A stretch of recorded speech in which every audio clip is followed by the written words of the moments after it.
I felt like I got to a point where I was in a dark tunnel, and this is the tunnel here, and I'm just smack dab in the center. You can choose to keep going towards the light, or you can let your eyes adjust in the dark.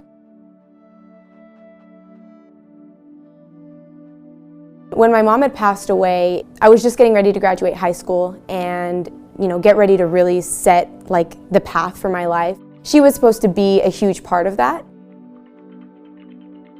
When she got diagnosed and just the whole thing leading up to her passing, I became severely depressed.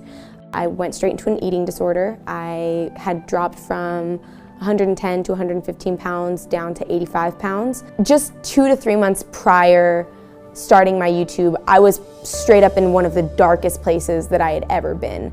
And that is when YouTube started to become something that I was like, this might help me. I think I was just ready for a completely new chapter in my life, and the few times that I did go to the gym just for fun, didn't even really know what I was doing, I was just looking for something to inspire me again. That's when I was starting to find the market on Instagram. This is when girls were really starting to get into putting up their fit posts, and I was like, this is really inspiring. I think that's when I started to find comparison photos as well of just what I looked like. Also when I got into the binge eating disorder, what I looked like then, and then what I could potentially get to. But then once the audience started to come, it just helped even more, because now I had not only something to inspire and distract me, but also I was building my audience and truly creating friendships and bonds with my viewers. And so there was no reason for me to ever really be unhappy anymore, because I knew that no matter what, when I was alone, I still wasn't entirely alone. There was somebody who was gonna watch my video, click the like button, and leave a super heartfelt response. And so that was just enough for me to not really feel upset or sad anymore, because I don't know how you could when you have that.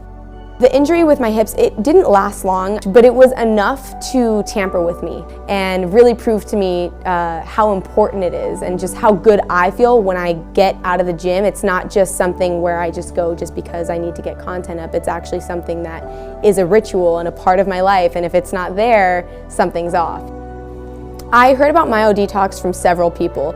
You guys are so widely respected. The whole experience with Myodetox, especially with Vinny, he really made sure that I understood every single thing that was going on. It's just a completely different experience. You're getting 3 different kinds of treatments in one, and you feel like a brand new person. Normally I use a lacrosse ball before I do my squats and my sumo deadlifts, and I dig it into my hips and my glute med, and it hurts. I mean, it is one of the worst pains I've ever experienced. After one treatment with Myodetox, it's like nothing using a lacrosse ball. My hip pain, all of that is completely gone. I feel better than I've ever felt mobily. There's a whole new appreciation for getting it back. Honestly, I'm kind of happy that I had to go through this whole hip issue and having Myodetox treat me, because it really did give me a completely new appreciation for lifting and actually taking care of my body, because it was something that was neglected so much before. Now I'm aware all the time. I told Vinny, I was I feel like sometimes when you're not even there, you're just lurking in the shadows hey, sit upright. I think that your card has already been dealt for the way that your life is gonna be, but it's just up to you to make sure that it all happens appropriately. And so sometimes I have these moments where I'm just sitting at the computer and I'll look at the views or I'll look at the comments and I'm like, whoa, all of these people came and they saw something they liked and they stuck around, and these people, each one of these individuals, don't even realize that they have literally changed my entire life. I truly do not know where I would be, and that is scary. Because now, because of them, I know where I'm gonna be for the next 10 years, 20 years, 30 years. She would always tell me, she's like, I don't know what you're gonna do one day, but baby, you're gonna do something big.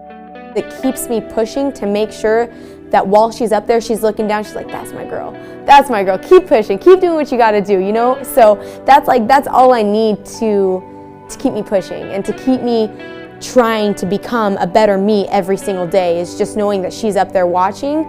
So I gotta make sure I'm doing it all right, just so that she can see it from above.